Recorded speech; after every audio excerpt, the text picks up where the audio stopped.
या टॉपर्स वाले लिस्ट में शामिल तो हम सब होना चाहते हैं।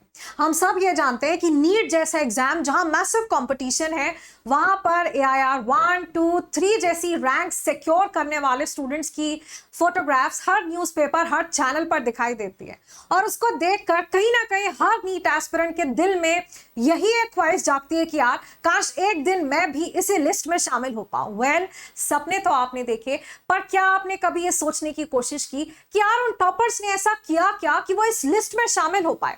वेल, बहुत सारा हार्ड वर्क, बहुत मेहनत की, कंसिस्टेंट रहे, डिसिप्लिन रहे, एनसीईआरटी को बाय हार्ट फॉलो किया, बहुत एक्सटेंसिव क्वेश्चन प्रैक्टिस की, ये तो हम सबको मालूम है। बट देन उन्होंने माइक्रो लेवल पर ऐसा क्या किया सच दैट वो भीड़ को छोड़कर इतना आगे निकल पाए और टॉपर्स वाली इस लिस्ट में शामिल हो पाए।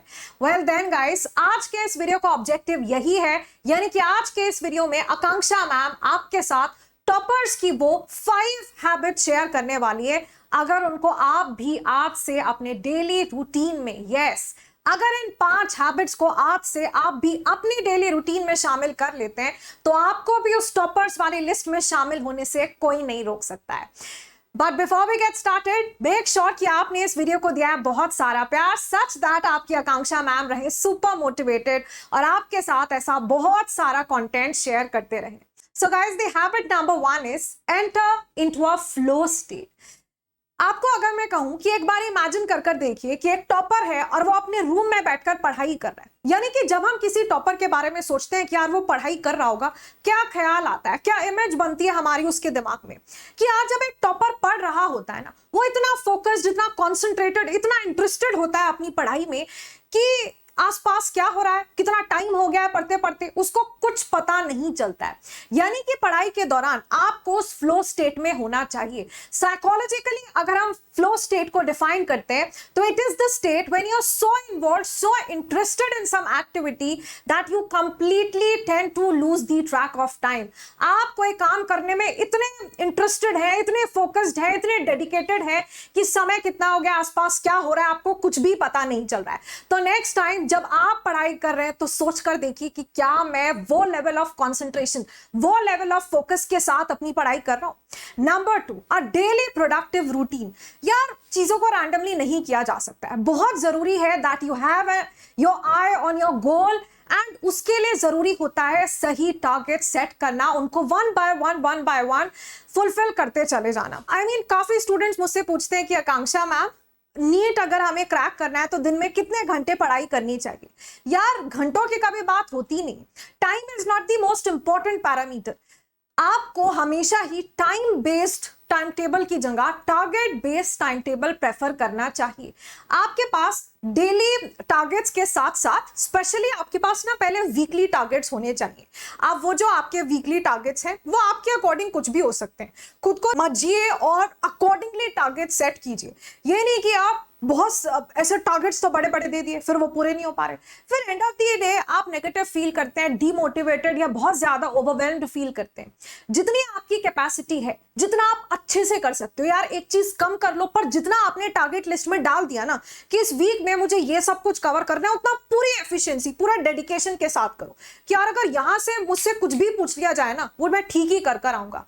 आपके जो टारगेट्स हैं, अगर आपका कोई अपकमिंग टेस्ट है, मान लो आपने किसी बैच में इनरोल कराया हुआ है, आपका कोई अपकमिंग टेस्ट है, कोई टेस्ट सीरीज है, तो आप उसके अकॉर्डिंग भी अपने टारगेट सेट कर सकते हैं। और बाकी अगर बात रही डेली रूटीन या डेली टाइम टेबल की, तो आपका हर दिन का एक डेली हाईलाइट होना चाहिए। यानी कि अगर आप 4 चीजों पर फोकस करोगे एक दिन में तो शायद चारों में से कुछ भी उतने अच्छे से नहीं हो पाएगा।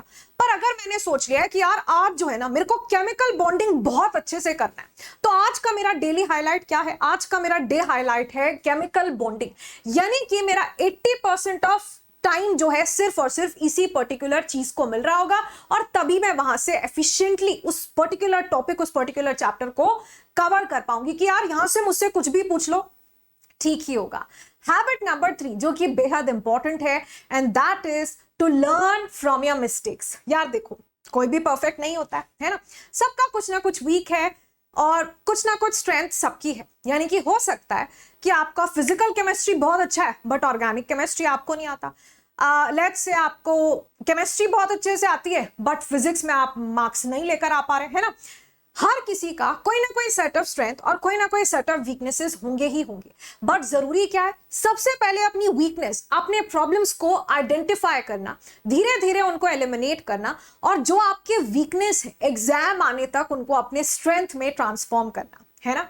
तो यार गलतियां कीजिए, बट देन उन गलतियों से सीखते सीखते उन्हें एलिमिनेट करते चले जाइए। जब आप टेस्ट देते हैं, टेस्ट में हमसे गलतियां होती हैं, टेस्ट का आकर एनालिसिस करो।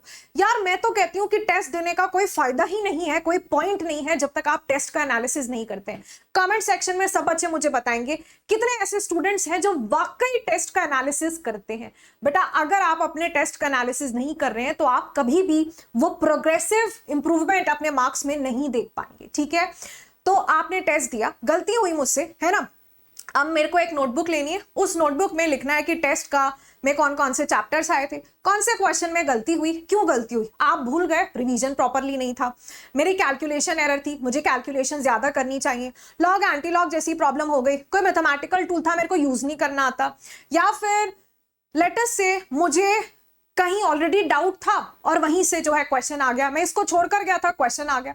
दिक्कत जो भी है, हर चीज का सॉल्यूशन होता है, सॉल्यूशन पर्सपेक्टिव किस जैसा माइंडसेट रखते हुए उस चीज को एलिमिनेट करते जाएंगे। एंड नेक्स्ट टेस्ट जब आप देने जाते हैं, अगर स्पेशली अगर सेम चैप्टर का टेस्ट है, तो अपनी गलतियों को देखकर जाओ कि यार इस चैप्टर में ये एक प्रॉब्लम थी, अब मुझे नेक्स्ट टेस्ट में इससे बेटर स्कोर करना है, इंप्रूव करना है, तो ये मेरी गलतियां नहीं होनी चाहिए। नंबर 4, यार it is very very very important, किसी भी टॉपर से आप पूछेंगे तो वो यही कहेगा कि उन्होंने सेल्फ स्टडी और क्वेश्चन प्रैक्टिस को प्रायोरिटाइज किया। आई अंडरस्टैंड कि आप ऑनलाइन क्लासेस फॉलो करते हैं, आई अंडरस्टैंड कुछ बच्चे शायद ऑफलाइन भी पढ़ने जाते होंगे, जो भी आपका मीडियम ऑफ प्रेपरेशन है डज नॉट मैटर, जरूरी है कि सेल्फ स्टडी कितनी हो रही है। सेल्फ स्टडी शुरुआत में क्योंकि हम बैचेस में एनरोल करते हैं थोड़ी कम हो पाती है, but then gradually self study का परसेंटेज आपको बढ़ाना पड़ेगा। यानी कि आप कितनी मेहनत कर रहे हैं वो इस बात पर नहीं डिपेंड करता है कि आप कितने घंटे की बैठकर ऑनलाइन क्लासेस देख रहे हैं, जरूरी यह है कि आप सेल्फ स्टडी उसमें से कितनी कर रहे हो, या अगर आप कोई क्लास फॉलो भी कर रहे हैं तो वो एक रेगुलर लेक्चर वाली क्लास है या एक रिवीजन क्लास है। रिवीजन क्लास है तो स्टिल बेटर, हो सकता है कि कोई रिवीजन क्लास चल रही है जिसके हेल्प से एक चैप्टर जो शायद आप बहुत ज्यादा टाइम में रिवाइज कर पाएंगे, हो सकता है वहां आपका क्विक रिवीजन हो गया, वो तो फिर भी ठीक है, बट देन सेल्फ स्टडी और साथ साथ क्वेश्चन प्रैक्टिस, यानी क्लास में जितने क्वेश्चंस हुए गुड, बट देन उसके अलावा क्या आप पूरी डीपीपीज बार बार सॉल्व कर देखते हैं, क्या प्रीवियस ईयर क्वेश्चंस को आप बार बार सॉल्व कर देखते हैं। इसका मतलब सेल्फ स्टडी और question practice should be your highest priority. And the last which is your fifth habit, that is simultaneous revision.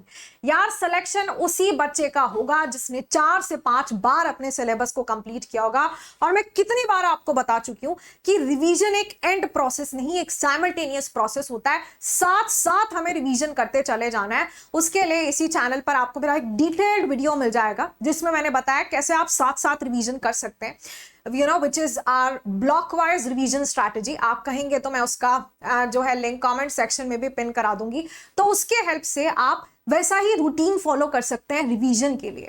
और यार कल ही हमने रक्षाबंधन सेलिब्रेट किया है, उसी खास मौके पर we have this amazing offer for you, जहां पर आप जो है 9+1 मंथ, यानी कि बेटा अगर आप एक 2025 एस्पिरेंट हैं तो आप 2025 की पूरी तैयारी कर सकते हो just for ₹4499 which is the minimum amount, वो भी when you will be using the code AK live.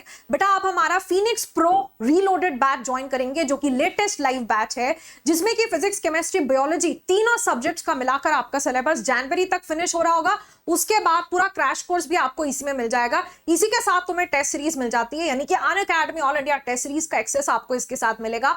24/7 doubt solving आपको मिलती है, मतलब जब डाउट आए तुरंत आप डाउट रूम में जाइए और अपना डाउट रिजॉल्व करा लीजिए। क्लास के दौरान रेज अ हैंड फीचर की हेल्प से आप टीचर को क्लास के दौरान कॉल कर अपना डाउट रिजॉल्व करा सकते हो।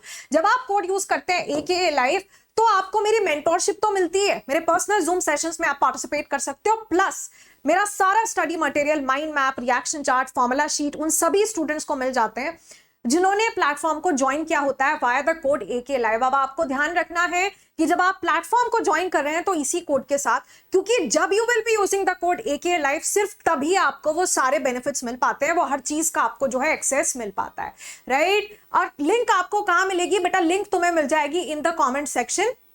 क्योंकि आज इसका आखिरी दिन है। 28 अगस्त इज द लास्ट डे। आज रात 12 बजे के बाद वापस से बैच के प्राइसेस वही जो है 6,000 7,000 हो जाएंगे।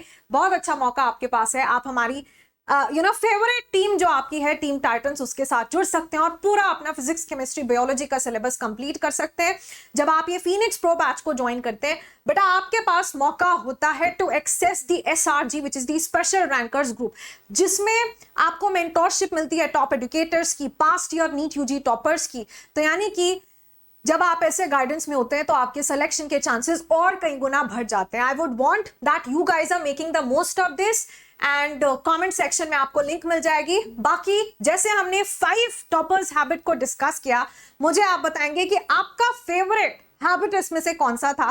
एंड आई एम श्योर कि अगर आप डे टू डे बेसिस पर ये हैबिट्स को अपने रूटीन में, अपने लाइफस्टाइल में इनकलकेट करते हैं तो डेफिनेटली आपको एक बहुत बेहतरीन चेंज और इसका एक ग्रेट आउटकम जरूर देखने के लिए मिलेगा। Well that was all. See you all the next time. Thank you so much. Good luck and take care.